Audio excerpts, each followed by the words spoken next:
It's time to go beyond. Hello and welcome everyone to Go Beyond, a My Hero Academia podcast. Each week we run you through the plot, differences between the manga and the anime, fan theories, and often some critical analysis of each and every episode of My Hero. This week we will be covering episode number 31 titled The Aftermath of Hero Killer Stain. But before we get into that, I would like to introduce myself, Von Hyde, alongside the amazing Mr. Chris Penwell. How are you doing today? I'm tired, but I'm ready to go. Yeah, so you just did like a 24-hour live stream for Extra Life. You didn't sleep at all, am I correct? Nope, didn't sleep at all. I did take breaks, like tea breaks and toilet breaks, but other than that, yes.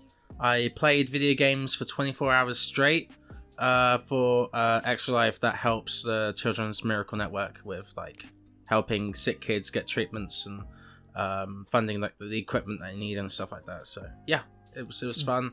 We raised $400 US, which is fantastic, yeah, I'm super happy, and our community is just fucking awesome. So it's great. Did you like? I was gonna ask you. Did you like take a nap or anything today, or are you just like running through? You're like no sleep. So I've learned that it's best to have like a 4-hour nap.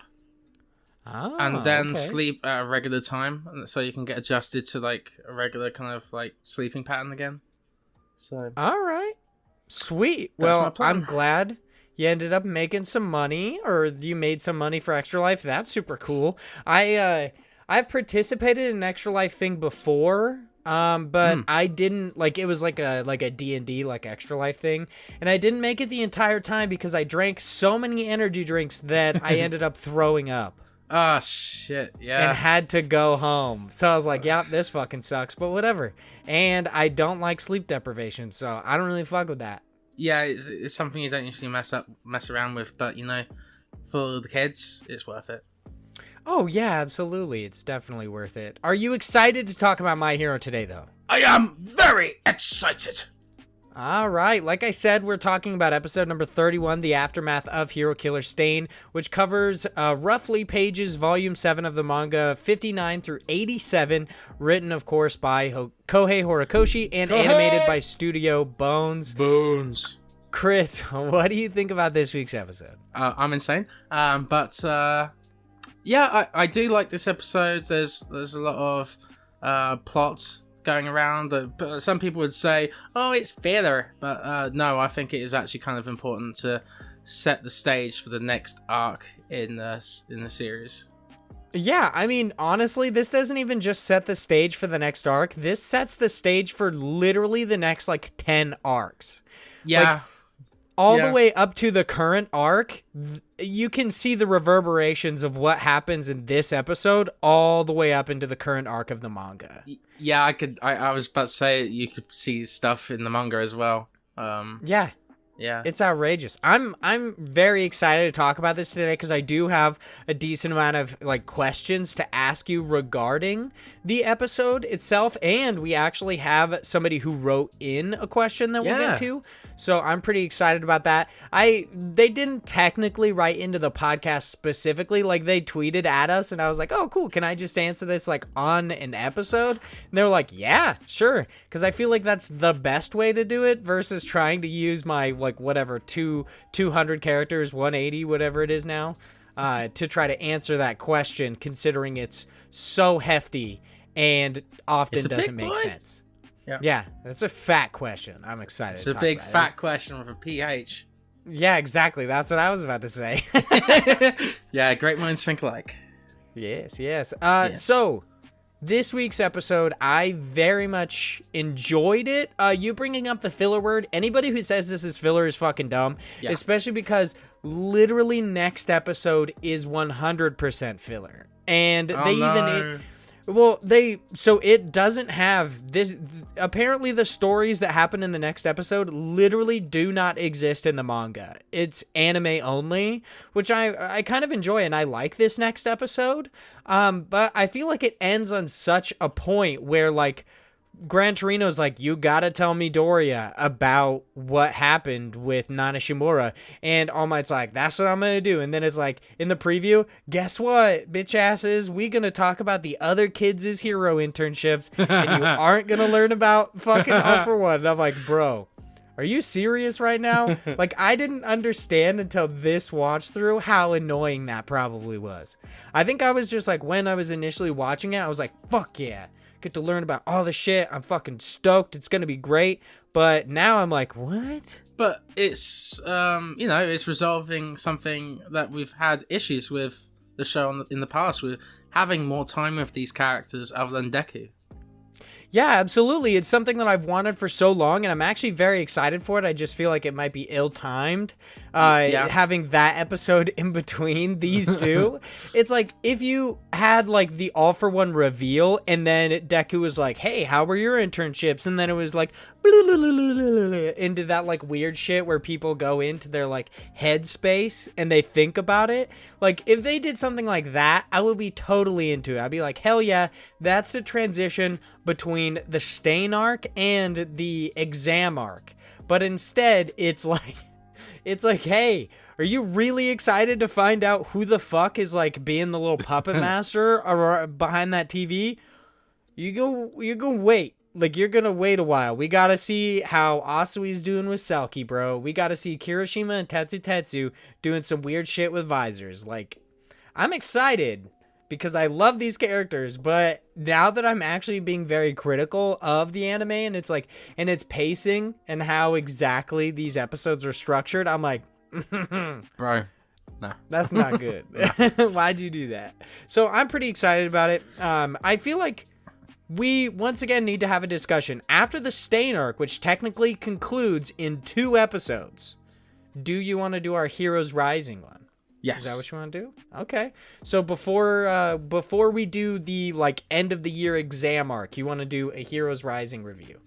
Yes, so I think we should do that. Okay. I'm saving it for that as well because I want the movie fresh in my mind before I review it. So I'm going to wait 2 weeks just for this podcast, big boy.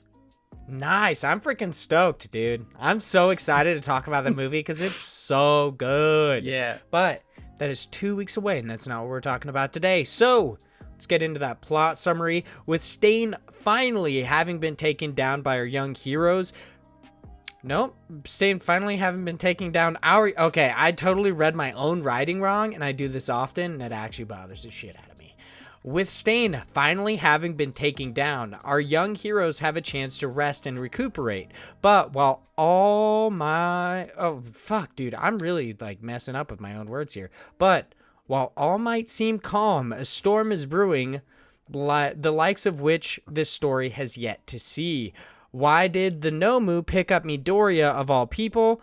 Why would Stain keep his mouth shut about the events in the alley? Find out in episode number 31, The Aftermath of Hero Killer Stain. That second question, technically, we just have to have a discussion about because it doesn't make a lot of sense to me. But, you know what? We'll figure it out eventually. The episode itself doesn't answer that. So we start off this week's episode, and it's actually, this is one of my main differences between the manga and the anime, is because the manga actually starts off with the events in the hospital between, like, Midoriya, Ida, and Todoroki talking to the police chief. But the anime actually starts out in the helicopter viewing down on the Hosu incident. So we're just going to follow what the anime did because this is mostly a rewatch podcast. So I just have, like, 2 tabs open with the different places in the manga.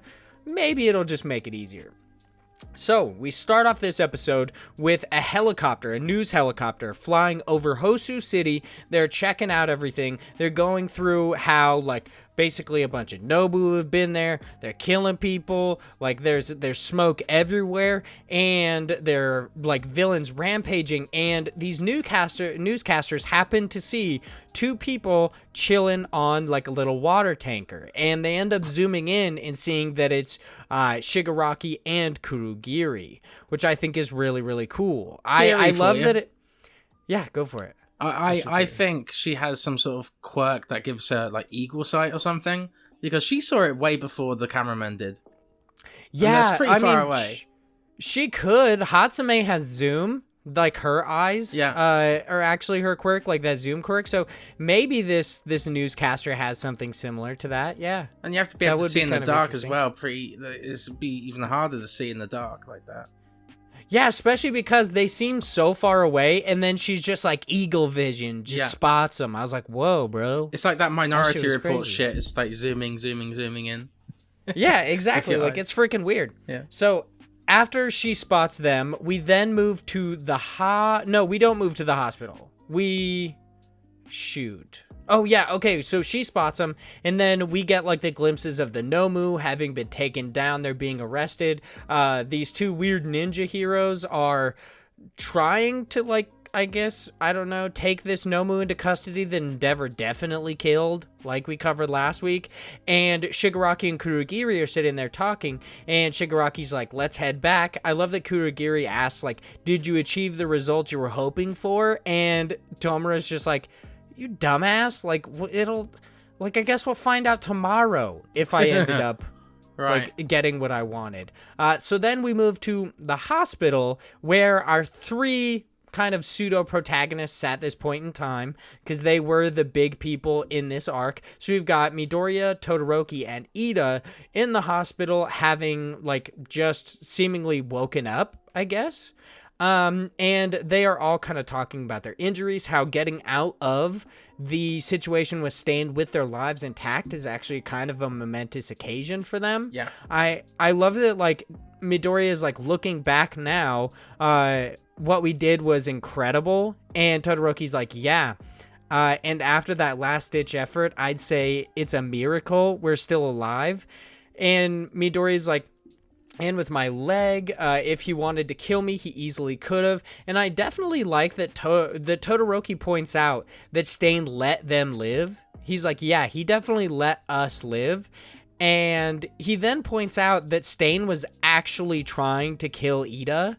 He was going out of his way to try to kill him. And I really enjoy that, because it shows like Ida from now on tries to live up to Midoriya and Todoroki's, like, try to live up to their station, what they believe it is to be a hero, and how they set that bar in that alley. And I love that, like, seemingly, even though Stain doesn't explicitly say it like he does with Midoriya, Stain must consider both Todoroki and Midoriya true heroes to let them both live. Am I wrong about that? You're completely correct. Just one question I was thinking of was, like, do you think Ida will ever become a true hero? Do you think he'd actually go pro and take these kind of events into account in the future? Yeah, I absolutely believe so. I mean, Horikoshi is definitely, like, he is shown in his writing style that he doesn't let things just go by. Yeah. Like, even in this episode, we talk about the scars that these characters bear and how they will continue to look back on them as in a sense a treasure and a warning to not do this kind of shit again. Horikoshi's very good about that. So I think that Ida will continue. I guess it kind of actually makes sense, Midoriya, because they both do it. That's the fusion name. Yeah, but Ida will definitely move forward, and he will become a true hero. I mean, we even see his decision-making skills and how quickly he works in, like, high-stakes situations just in the next season. Like, at the beginning of the Forest Training arc, when the Wild Pussycats are sicking those, like, different, like, obstacles against them. They're like big rock golems. Ida Todoroki, Midoriya, and Bakugo are pretty much like the fastest people to react. They just like shoot forward and start killing these golems. So I think we already have actually seen Ida gain like a massive amount, moving toward being a true hero. He also shows like Ida also shows a massive amount of growth in two other instances. One that's just about to happen in the exam arc where he and I can't remember his teammate. I think it might be I can't remember his teammate, but in the exam arc, he and his teammate are going against, I believe it's Power Loader. And Power Loader is digging the ground out from under them.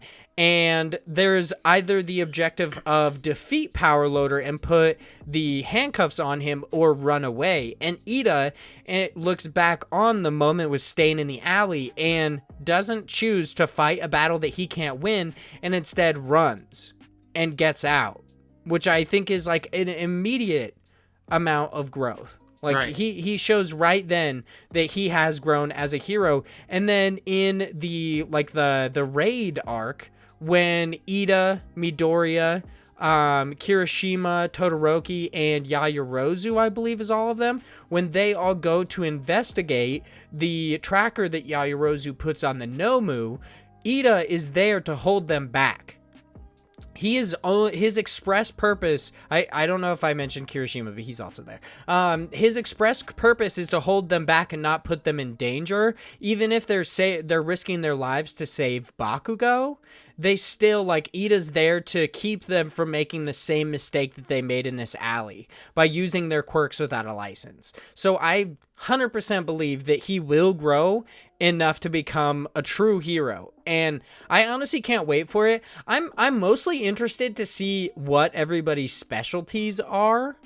Like I'm very much wondering if Ida actually ends up being a battle hero, or if he ends up being more of a hero that's like specialized on getting people to safety. I think he'd be a support hero, yeah. Because you think so? He has that those leadership skills, and he knows how to keep people calm, I guess. He has that compassionate side to him. So I feel like he'd be an excellent leader. Yeah, I could definitely see that. I'm wondering if he's going to be like he's obviously going to take up Ingenium's name, but I'm wondering if he ends up like having a massive amount of sidekicks, or I don't know. Do you think that any of our heroes will be mostly sidekicks? Like, seemingly, the way they do it is they graduate, can become a sidekick, and then eventually they might, like, go out on their own, right. Or they could possibly just immediately go out on their own. Do you think any of our heroes actually just remain sidekicks? Yeah, totally. But because I feel like some don't really fit a niche, really. They're more of, like, a support role or a very specific role. I can't remember her name, but the invisible girl, so that's Hikagure, yes. Yeah, I believe it's her name. She'd be very specific in a situation like maybe a stealth mission or something like that to get files from like a villain's base or something, But yeah, I think like there's some characters like Earphone Jack, for example. I think she would be specific to situations too. I don't know. So I don't know. I think most of them will become heroes, but I think some of them will become sidekicks, and I think they'd be happy with that, honestly. Yeah, they'll be like perpetual sidekicks. Yeah. I'm interested. Yeah, fucking Sky High. I'm honestly interested to find out if Mineta actually becomes a hero. I'm not even joking. Like, I want to know if he strikes out on his own or he's just a perpetual sidekick. Like, that I never thought about this point. Like, My Hero Academia is self-explanatory. This is them learning how to be heroes. The name is self-explanatory. So I've never actually thought about what happens when they get out. Like, when they're actually heroes, what exactly happens to them? I mean, I've always thought about Midoriya specifically because this is the story about how he became the world's greatest hero. Yeah. Like, that's obvious. But the other ones, I've never necessarily thought about it other than what ranking they would be. But I'm like, who would be a fucking sidekick? Because I feel like there are a few. Like, I would be very interested to see if Koda actually became a hero or a sidekick. Like, I could actually see him being a sidekick and being okay with that.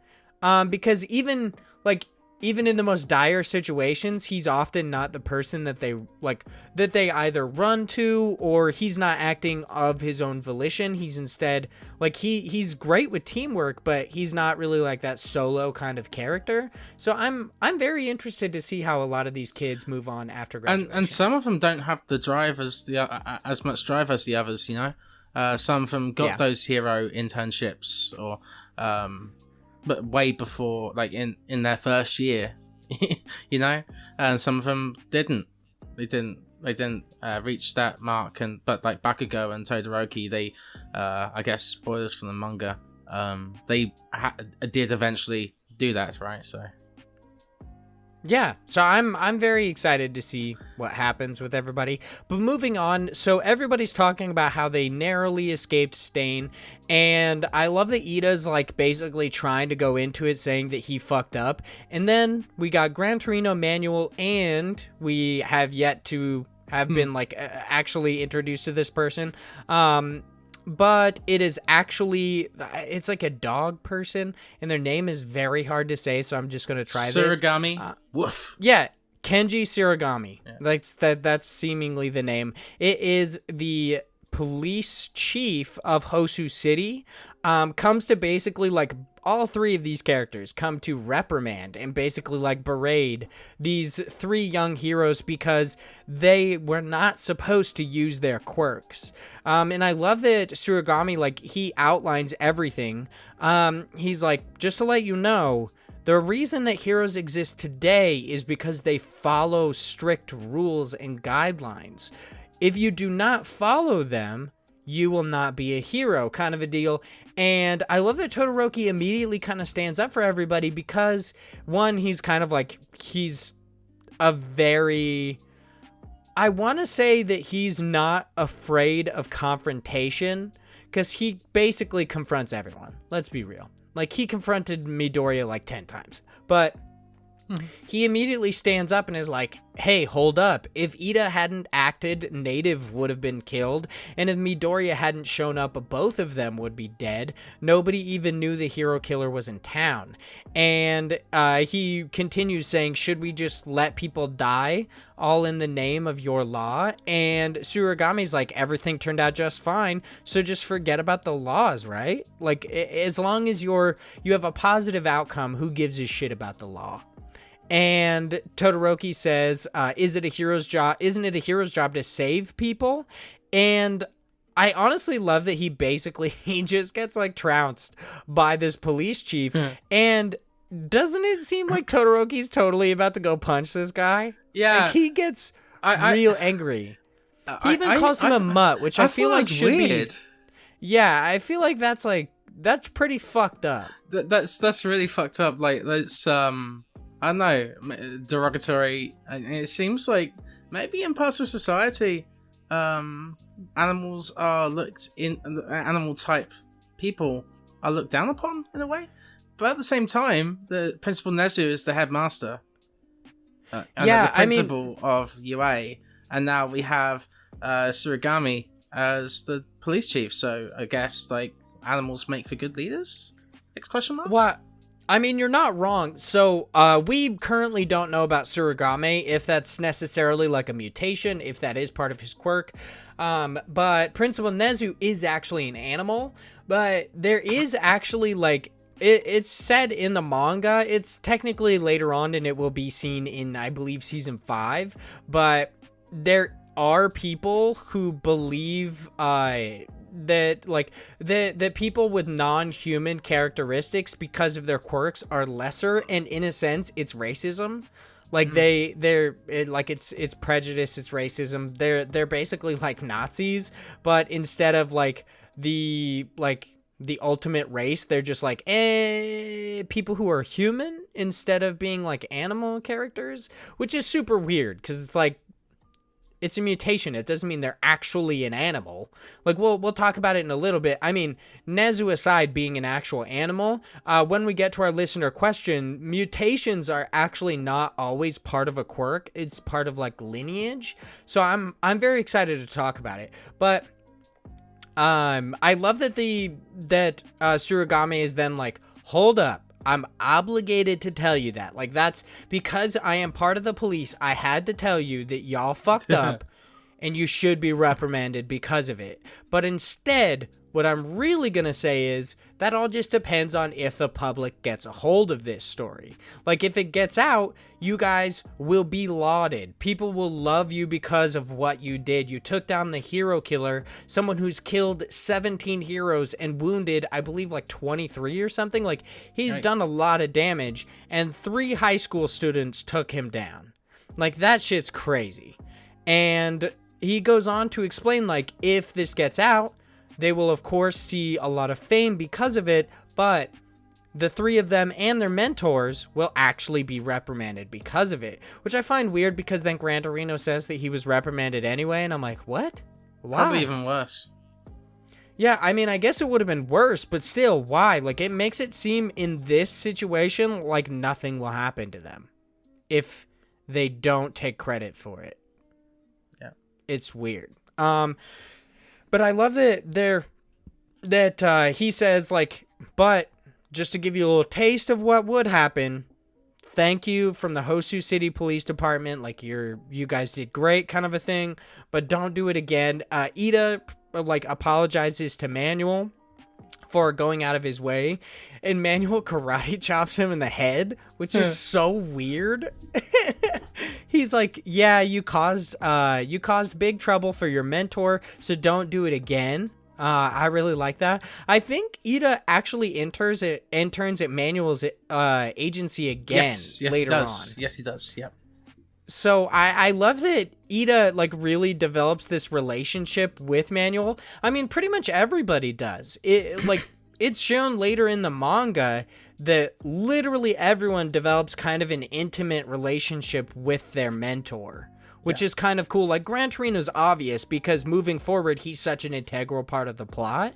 But, like, Bakugo actually, like, he really cares for Best Jeanist. Ida goes back to Manuel, meaning there's some sort of connection there. Todoroki, I mean, he's not, like, he doesn't want to kill Endeavor, so that's cool. Like, so everybody's pretty chill with their mentors, and I think that's really awesome. Some of them aren't mentioned. That's mostly just because, like, they're quote unquote side characters. They're less important to the narrative. So I guess that kind of sucks though. So moving forward, they all pretty much decide that if the world doesn't find out, then everything's going to be chill. They don't need to worry about it.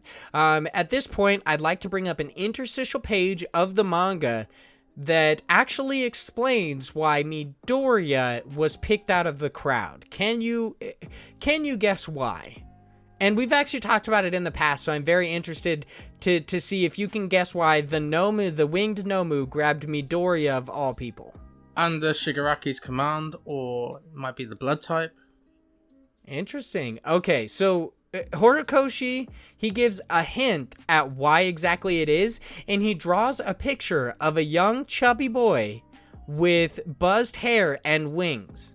Wow. So we've actually talked about this before, that Nomu is actually the same boy who used to beat up Midoriya with Bakugo and that kid with stretchy fingers. No fucking way. Oh, yeah, shit. Yeah, we've talked about it before. So Horikoshi's essentially saying, with this little hint, that he picks up Midoriya because he knows him.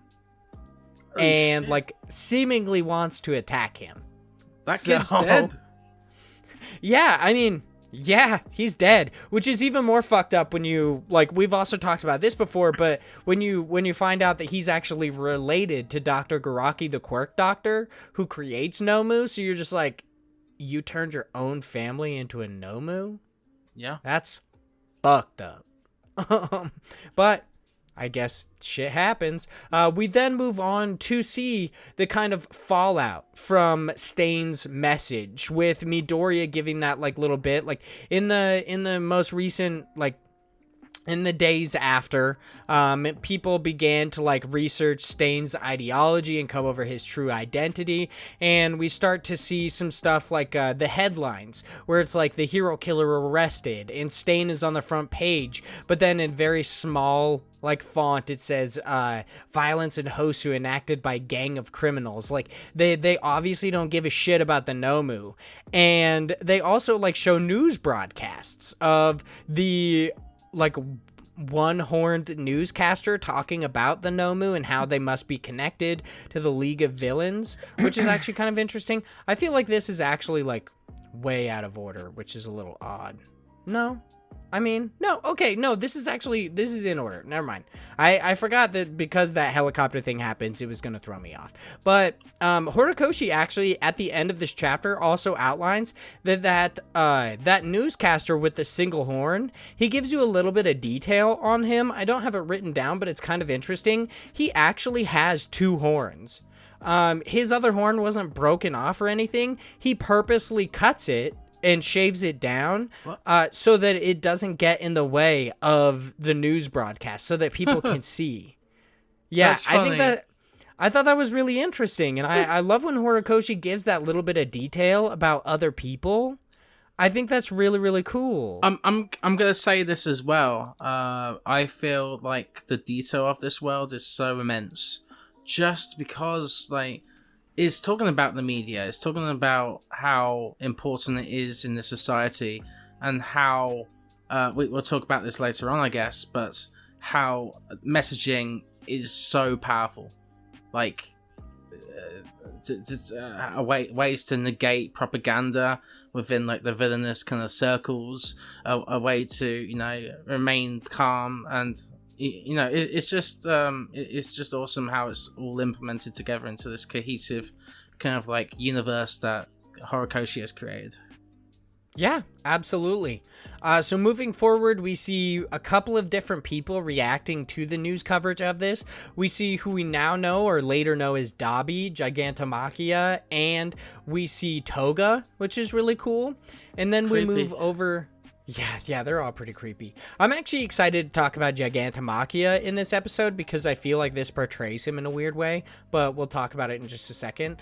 So Shigaraki is reading the newspaper. He's getting all sorts of pissed, and he's saying, like, no matter where I turn, the Nomu are just an afterthought. And he remembers back to when he said, like, that Stain, that the world will have forgotten all about him after that night, but instead that's all they're talking about is Stain. And he's like, so much for forgetting about him. Now it's like we're the sideshow. I really liked that. So we then move on to see a couple of the other students' internships. We go to Best Jeanist's internship, or Bakugo's internship at Best Jeanist's agency. And this is another difference between the anime and the manga, because in the manga, Best Jeanist is actually combing Bakugo's hair into like a perfect little swoop, like everyone else in his agency's hair. But that actually took place multiple episodes, like several episodes ago in the anime. So instead, in the anime, they're just standing there talking. They still talk about the same shit in both, which is kind of weird, but it's a little bit different. It's very odd, but I love that, like, in the manga, he, like, combs Bakugo's hair and then it explodes out. I have to send an apology to Kamari Woods, because Best Jeanist is the lamest hero in this universe. Holy shit. No freaking way, dude. So stupid. You think Best Jeanist is the lamest hero? Yes, he is. Like, one of his catchlines is like, what was it? Be as tough and strong as your jeans. I'm like, that's so fucking lame. Yeah, his catchphrases are lame as shit, dude. His constant puns to jeans apart and at materials. The seams. Come on, dude. Yeah, it's his like punny nature is fucking dumb. But the fact that like his quirk is just manipulating threads and he whoops ass is so awesome. Like, Right. even in that moment when he gets his dick kicked in by All For One, it was so cool. And if you notice, like, I mean, it's pretty obvious, but if you notice, Best Jeanist currently is wearing kind of like a vest with somewhat of like a slight overcoat. It just has like sleeves. He's wearing jeans, and of course that trademark kind of turtleneck made out of jeans, which is hilarious. But when he goes into battle, and he like actually kind of takes it seriously, which we'll see in the raid arc, he wears actually like a long coat that's like a trench coat of jean material that he then uses. I just think that's so cool how he prepares for battle. And even in that instance, All For One is like, so your quirk is actually not one that's just naturally powerful, but you as a hero are powerful because of your experience. I think that's so cool. Okay. And Best Jeanist is dope as shit. Okay, so is Kamui Woods still Kamui sucks. Fuck you. Okay, Kamui Woods is worse. That was a good point. So, yeah, he's still bad. That was a good point. He's still the worst. But yeah, the Best Jeanist, not sure on his brand. I'm not a big fan of it. And his look, he looks like he's ripped straight from a Hunter x Hunter episode. I'm not sure he fits in. But his design is kind of weird but interesting at the same Right. time. And like his puns are so bad. They're so bad. Awful. I fucking hate it. Yeah. Oh my god. Like even in the manga he says, let our tight jeans keep our bodies and minds bound upright. That's I'm like, the dude, fucking worst. Fuck you. That's the fucking worst. You uptight son of a bitch. Yeah. It's so uncomfortable too. When he says tight jeans, I'm like, Ooh, tight jeans. I just imagine him being like, man, my costume's cradling my package perfectly. It's so weird. So then we move over to the Fourth Kind Agency where Kirishima and Tetsu. Kirishima is talking about how like, oh, so that location data that Midoriya sent me was actually an SOS. Luckily, I reported it. I passed it on. I love that Fourth Kind then punches them in the head, and it's like, what if they didn't harden though, bro? You would have just punched a kid. Yeah. What? He's just like punching. Like Kirishima was turned around. I think Tetsu was too. How did they know how to harden? Like, how did they know to harden? And two, if they didn't harden, would they be dead? No, but they respect that. They respect that physicality, right? So I don't know. But I'm just kidding. That's just fucking hilarious, dude.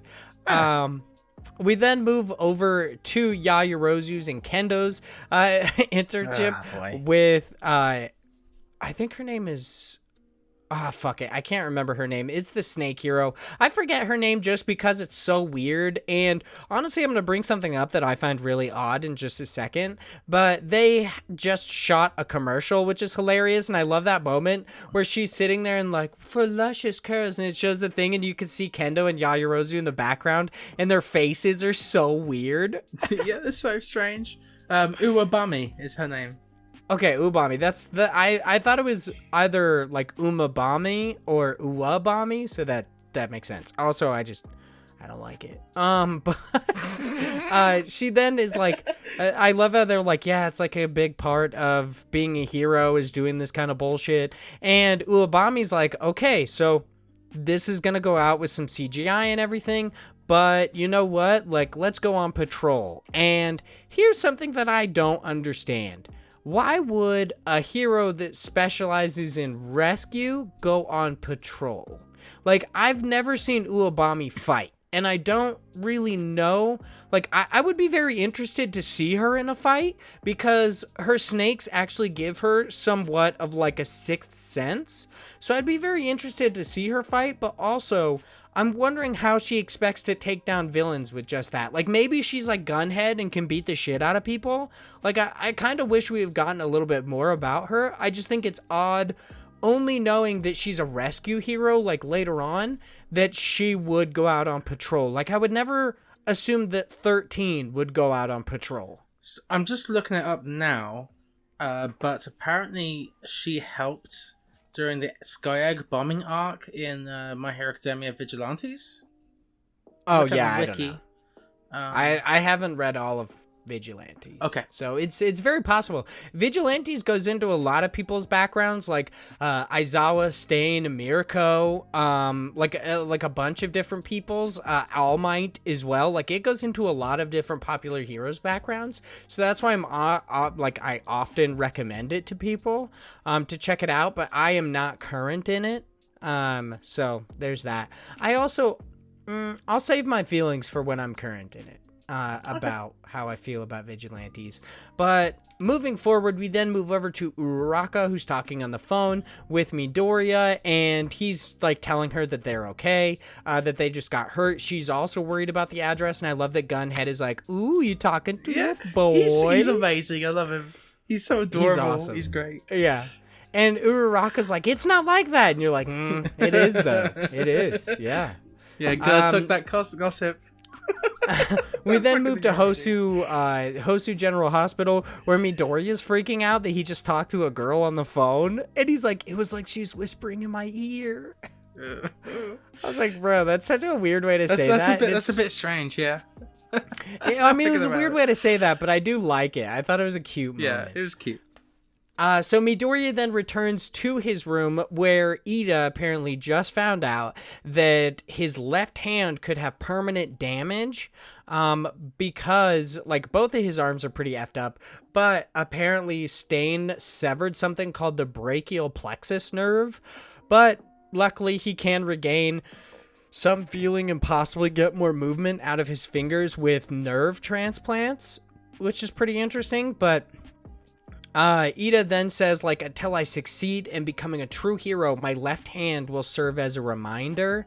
Midoriya then thinks, like, this never would have... I love that Midoriya kind of, like, censors himself, and he's like, this never would have happened if I was just a better friend, but I'm not going to bring it up because it wouldn't help to make this situation about me. That's just being selfish. So instead, he's like, nah, dude, we're just gonna be chill. And he's like, that's exactly how I feel about my hand. It serves as a reminder, seemingly not to go too far, but I mean, he does it multiple times after this. Yeah. So He doesn't learn. It's not a great reminder. No. Maybe he needs a tattoo or something. Maybe they need to cut off his arm. Okay. Like, it's getting ridiculous. Wow. And they bump fists. And then I love that Todoroki is just like looking at him weird.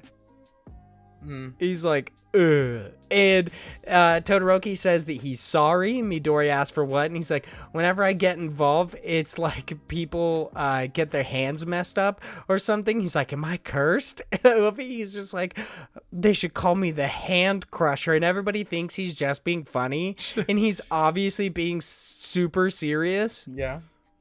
There's also a moment, like, it'll happen, I believe, in season 5, maybe season 6, depending on how it's like sectioned, but where he's talking to Mount Lady, and Mount Lady calls him a lady killer, and he's like, I've never killed any women.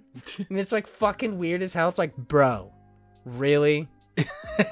Really?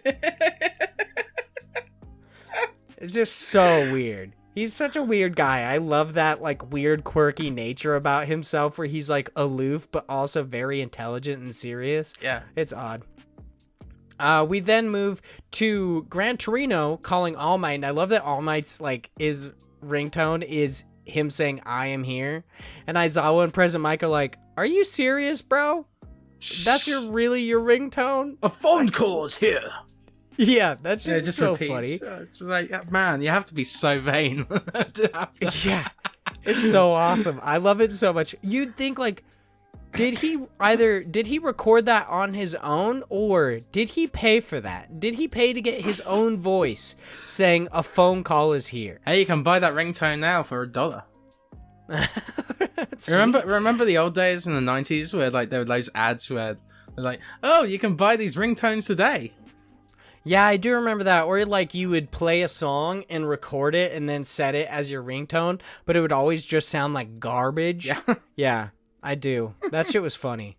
But Gran Torino is talking to All Might, being like, hey, you should have warned me about how impulsive Midoriya is. I got a pay cut and my teaching license suspended for 6 months because of Midoriya. And All Might's like, oh, I'm so sorry. And I love that Gran Torino's like, nah, I don't give a shit about the teaching license because everybody likes money, but I don't give a shit about the teaching license because I only got it so that I could be your teacher and guide you to live up to my promise to Nana Shimura.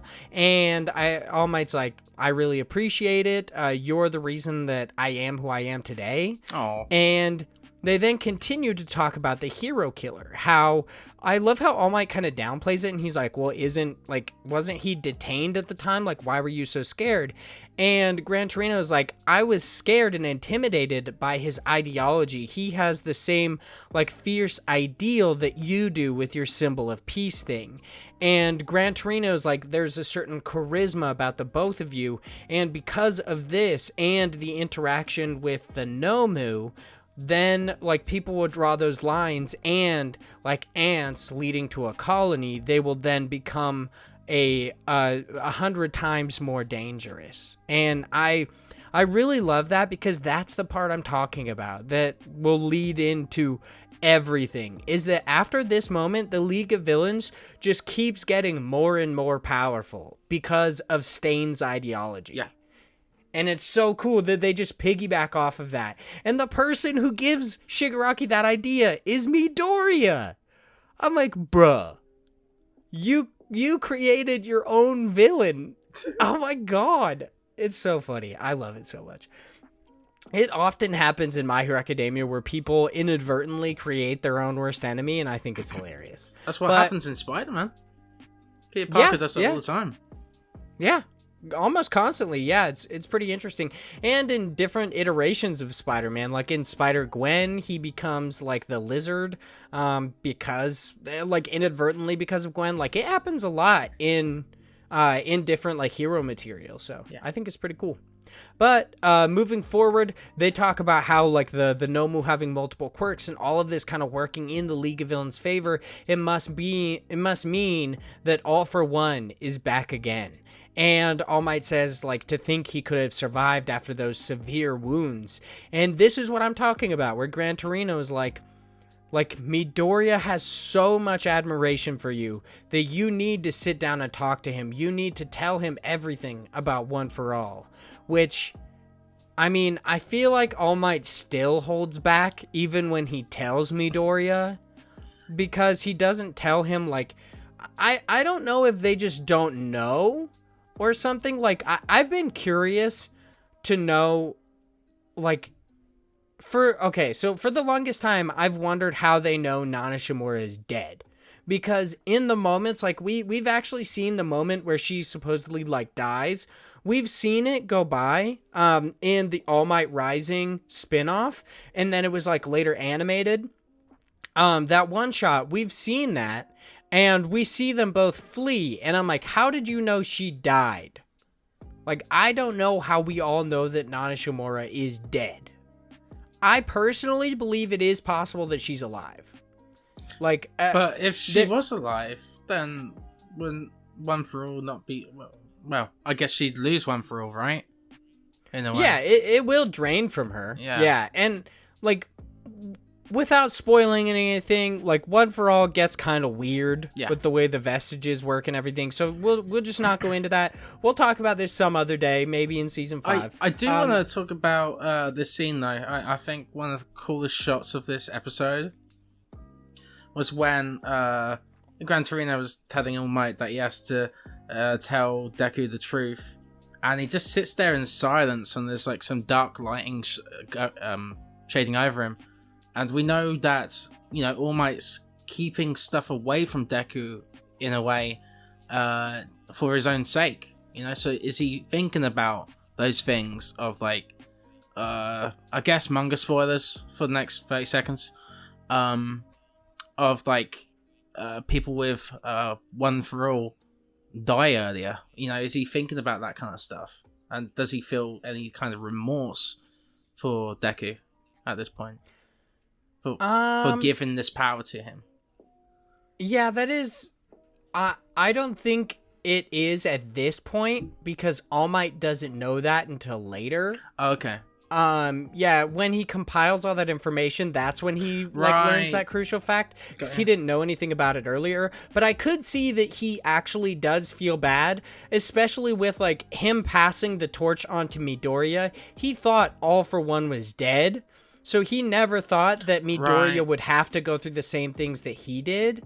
So instead, like, I see that him thinking that All For One came back, and how One For All is so intrinsically tied to All For One, how he's like, yeah, I feel bad for him because I can't fight All For One anymore. So Midoriya has to. He has to be the one to carry on that torch. And yeah, he's not ready yet. I do think you're right. Yeah, he's definitely not ready right now, and he won't be for a long time. So I definitely... Yeah, I do agree with you that All Might does feel like remorse. I think feel he's like a he little almost scared somewhat for him, in a way. Yeah, that's what I was gonna say. Is I feel like he's scared and kind of regrets giving the power away because All For One is back, and All Might knows that he can't. Like, he obviously fights him during the raid, but I don't think that he thinks he can stop him again. And also, do you think like maybe he regrets not giving it to a third year rather than the first year? No, I don't think he ever regrets giving it to Midoriya. I think he might regret like putting Midoriya in danger because of it, but I don't think he ever regrets giving it to him. Okay. Yeah, I mean, it's possible that like a third year might have just as many issues with One For All. Like we don't know how quirks work. They don't even know how quirks work. So it's like, even if he gave it to like Mirio, how do we know that like Mirio would use it better than Midoriya would? Like, it would be dope as shit. Like, I like his two quirks mixing together. That's a one shot. Give us that. Like that shit would be dope, but I don't know that it would be any different kind of a thing. But I can't wait to talk about Mirio because I love him. So we then move over to Girin, talking to just another nameless character. Apparently he makes support items for like off-brand heroes and villains, seemingly. There is a little bit of a difference here in the anime and the manga. In the manga, Girin, his lighter that looks like a gun is actually a 6-shooter, whereas in the anime it looks more like a Ruger. So it's just a little bit of a difference of gun, but I do think that's kind of interesting. But Girin's talking about how like dealing in support items is actually a big crime. The other guy's like, oh yeah, I love the old days where All Might wasn't around and everything was so spontaneous and impulsive. Like I really enjoy that part. And Girin's like, the guy says maybe it's time to retire, and Girin says, hold on now, this is between you and me, but I've got the opportunity of a lifetime here. And he shows him the video of Stain and his ideology, going past saying like the hero killer Stain. It says his real name, that he kind of became like, he began to have issues with hero society while he was going to college to be a hero. He then tried to spread it around and tell people, but nobody actually listened to what he was trying to say. So he instead decided to take matters into his own hands, and he becomes the hero killer. And I really loved that. Girin then goes on to say, from the punks with few priors to real bad guys on the run, anyone, myself included, of course, all of that evil scattered around out there, we're all gripped by the same fever. We're all drawn to the organization he was working with, the League of Villains. And I love that Shigaraki just goes with this, and it's because of Midoriya that he does, but he just goes with it, and he's like, yeah, he was working with us, I guess. Like, it's chill, even though he hates Stain. I think that's kind of interesting. Like, Kurogiri, we'll talk about it in a little bit, in like an episode or two, when it actually happens, but Kurogiri's like, maybe we can use it. There is some interesting stuff that I want to talk about here, because that is actually the end of the episode. It ends on the League of Villains. But the things I want to talk about are, one, there's a section where apparently a bystander recorded Stain like shouting to all the other heroes with like Midoriya on the ground. I'm wondering how they could cover up that Midoriya and like the high schoolers. Right, yeah. Like how they cover up that they're the ones who captured Stain he wasn't even there in Endeavor in those photos. Yeah. Exactly, like he wasn't there then. Like they say that his like burns are the same, and they cover it up a little bit by like saying seemingly the other heroes will agree, but I just find it odd. Like, I wonder when this person actually started recording, because I would assume they started recording earlier than this moment. So, and that Nomu didn't actually fly that far with Midoriya, so you'd assume that they caught Midoriya and the other kids coming out of the alley with Stain on camera. Like, I mean, that might just be me. Like, that's definitely just me, like, developing a theory. But I just find it so odd that this is passed over so easily. And I want to ask you, do you think it's possible that later in the future of the manga, possibly when they're out of high school, do you think it's possible that they let it out that Midoriya, Todoroki, and Ida are actually the ones who took down Stain? That would be crazy. That'd be insane. Possibly. I think that would be interesting. I mean, the League of Villains might even actually leak that info to kind of damage Endeavor. Like, because they say that Endeavor was the one who did it. So I'm very much wondering if it ever actually gets out. So there's another thing that I wanted to talk about, and I wanted to ask you about this. So while they're talking about people coming to the League of Villains because of Stain's ideology, they show a colossal creature with rocky skin, which is obviously Gigantomachia. Yeah. It's meant to be. And am I wrong by saying that it infers that Gigantomachia goes to the League of Villains because of Stain's ideology? Am I wrong in saying that? Because this episode seems to, like, depict that. I have no clue, to be honest with you. I'm just asking your opinion. Like, do you think that this episode's, like, tries to make it seem like Gigantomachia seeks out the League of Villains because of Stain, considering that this whole episode surrounds the idea of people seeking out the League of Villains because of Stain? I'm just gonna look him up here. Give me a second. Yeah, Gigantomachia is the guy who looks like Hulk but with pointy teeth. He's got like brown pointy hair. Is like he you barely he's the massive see much guy, of him. right? I thought he was like the servant of Shigaraki or like All for One. Yeah, he's the servant of All for One. That's why I'm saying this moment is so weird.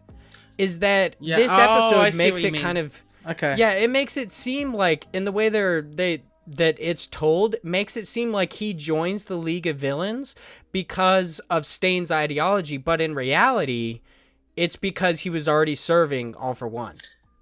I think you're very right. I think that's correct. But I also think that Kohei Horikoshi in the past has created like really cool designs, but hasn't really thought about their role in the story. So I think that might be somewhere where, like, okay, the anime was being faithful to the manga, but the context was a bit incorrect, I guess. Yeah, I could see that, where, like, Horikoshi was like, oh, I really want this creature to be part of the League of Villains, and he's gonna join because of Stain, but then later on is like, you know what? Actually, I think it would be a lot cooler if he was actually All for One's servant, basically. Yeah, I could see that. I believe that is most of my weird shit and everything. Yeah, it is. So that is the end of the majority of this episode. Now I would like to pop over and talk about our listener question. Abby Staffy on Twitter wrote in and said, "Hi, Go Beyond Podcast. I love your discussions. What are your thoughts on the different quirk types, mutant, emitter, and transform? It's a transformation. It's like mutation, emitter, and transformation. I think they're weird. Uraraka is classed as an emitter, so her quirk, Zero Gravity, is classed as an emitter, even though she has mutant fingertips. Todoroki is even more confused, or Tokoyami is even more confusing. So, Chris, do you know anything about these? I don't, honestly, but I do feel like it's interesting because it's like an accelerated version of Darwin's theory, you know? Where survival of the fittest, but like it's accelerated by whatever occurred hundreds of years ago, you know? With the first baby who had like the golden shine and all that, right? So I think it's interesting that all these people gained their quirks through a natural situation. You know, it's definitely intriguing. Yeah, exactly. It's evolution. Yeah. They gained it through evolution, which is really cool. To explain what exactly this question is asking, so there are 3 different types of classifications of quirks. There are technically like sub-classifications as well, which is kind of interesting.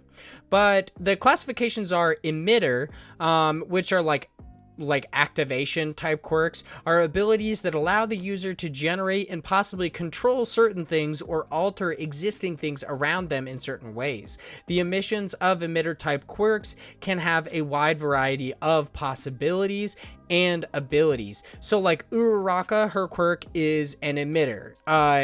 Kaminari's lightning, that is an emitter type quirk, versus like other quirks, which are the second is transformation. So transformation type quirks are abilities that cause the user to take on a temporary alteration for of some kind. Transformation type quirks allow the users to temporarily transform their bodies in a variety of manners, sometimes enhancing existing features, removing features, or adding new features to their body altogether. So All Might's would be a transform quirk. Would have a transform quirk, basically. Because like he goes into this like thin kind of shape into like this huge muscular kind of like godly being.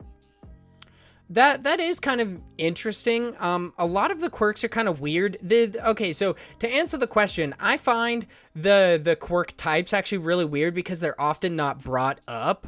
They just are like tiny details that some people bring up on occasion. So like Edgeshot's quirk, the fold body, that is a transformation quirk because he temporarily transforms his body and folds it and then pierces people.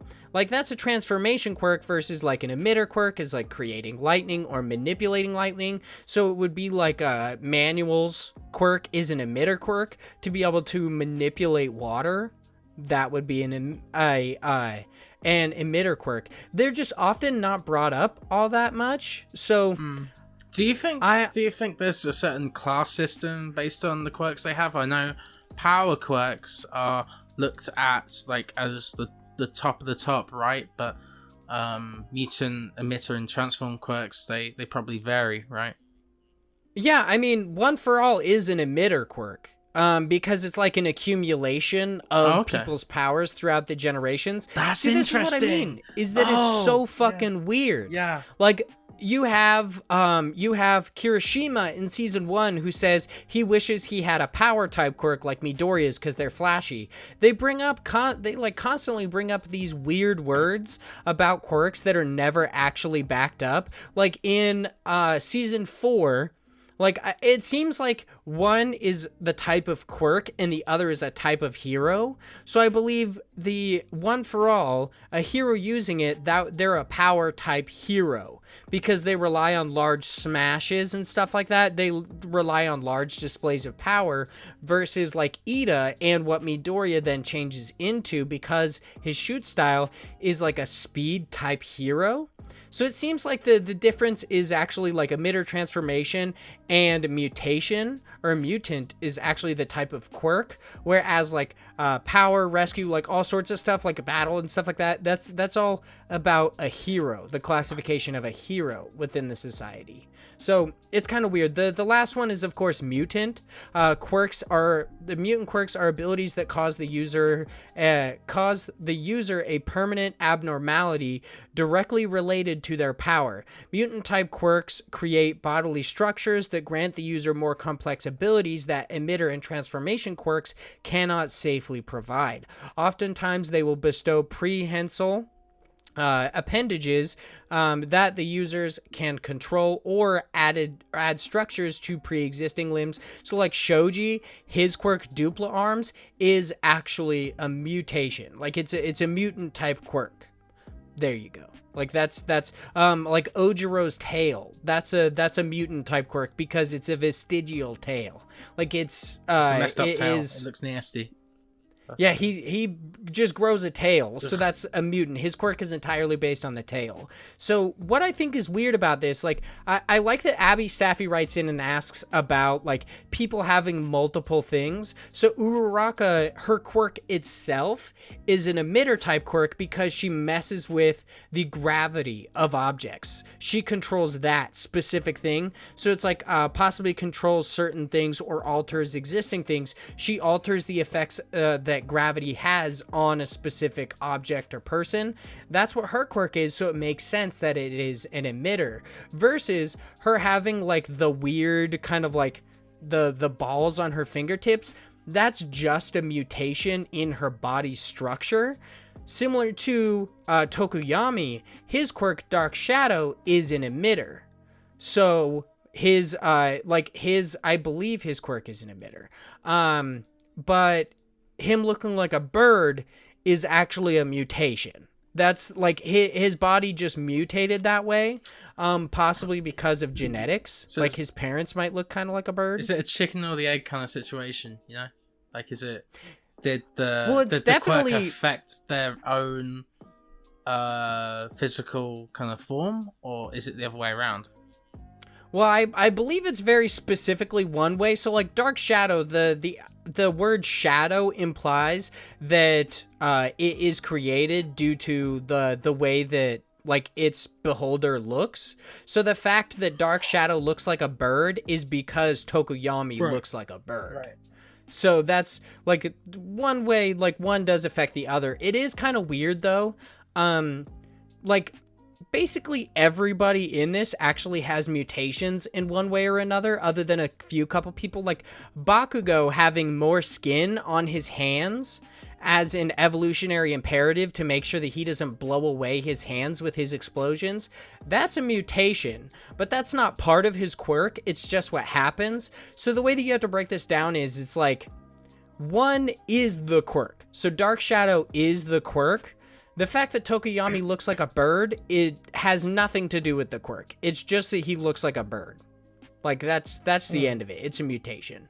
So yeah, I feel like I accurately kind of answered this question in a way. My thoughts on the different quirk types, I think it's cool, but I wish they brought it up more. I feel like they don't actually do it justice, if anything. Because they rarely bring it up other than in like little data, like interstitials that they put up. And like on occasion they'll bring it up otherwise. And then they add in like power type and speed type and it kind of gets weird. So I feel like unless you have the actual like data, the hero analysis books that they released that I still don't think are translated into English, other than in like the fandoms and wikis for My Hero Academia, unless you have those, this kind of data just doesn't make any sense to the standard, like, My Hero Academia watcher kind of a thing. Like, it doesn't make a lot of sense. Anything you want to add on this question? I know. I think we covered it really well. Okay, awesome. So let's hop into a hero's journey. How's that working for you this week? One. What? Who's your MVP? Okay. My MVP for this episode. Damn, you're still going. Whew. Whew. That went for a while. That was crazy. I feel like the MVP for this episode is actually really hard to choose because nothing really happens in this episode. Who do I think the MVP is in this episode? I've got it. I've got mine. Okay, who's Surigami? Because he's able to... fuck, I was just thinking about that. Yeah, because honestly, like, he keeps his cool, even though he's been called a bloody damn mutt, you know? But, like, he seems like a reserved kind of guy. He is able to be chill and is able to talk to people in a I don't know, just a monotone voice to chill out everyone in the situation. So, I would say him, yes. Okay. All right. So for me, who I think would be my MVP, this is actually kind of hard. Honestly, I think my MVP in this episode is Stain because he and this is like, He's most valuable just because his ideology leads to so many amazing things in the story. Like the fact that the Vanguard Action Squad becomes a thing is because of Stain. The war arc, in a sense, is all because of Stain. Like, a lot of the things that happen throughout My Hero Academia are because of Stain and his ideology. Like, even Ida becoming a better hero, and Midoriya and Todoroki learning restraint. Like, all of these are because of Stain. So I would have to say, MVP of both this, like, episode and this arc, I think is Stain. Like, yes, Midoriya, Todoroki, they do amazing things, so does Ida. But in the greater story aspect of everything, I think Stain is the most valuable person, the most valuable character throughout it. And that's why I think Stain's coming back at some point. I could see it. I mean, All Might's supposed to do an interview with him. Yeah. I mean, I don't know what's going to happen with that, but... like, yeah, maybe. So that is the end of this episode. Thanks everyone so much for listening. If you would like your question read on the show, please hit us up at GoBeyondPod on Twitter. You can send us your questions there. I will start asking them about the episodes and we will read them on the show and answer them. Hopefully I did a good job with Abby Staffy's question. I believe I did in a sense. That might have been confusing. So if it was, just hit me up once again on Twitter. We could talk about it a little bit more. We can hop into DMs, talk about it. But you can also talk to me specifically at Hyde Legion. That's HYDELEGION on Twitter. You can hit me up there and we can talk about My Hero Academia. We can talk about like Elder Scrolls Online I'm getting super into right now. Again, I constantly do like every couple months. We could talk about like indie games because of course, check out my indie games podcast at IndiePod on Twitter.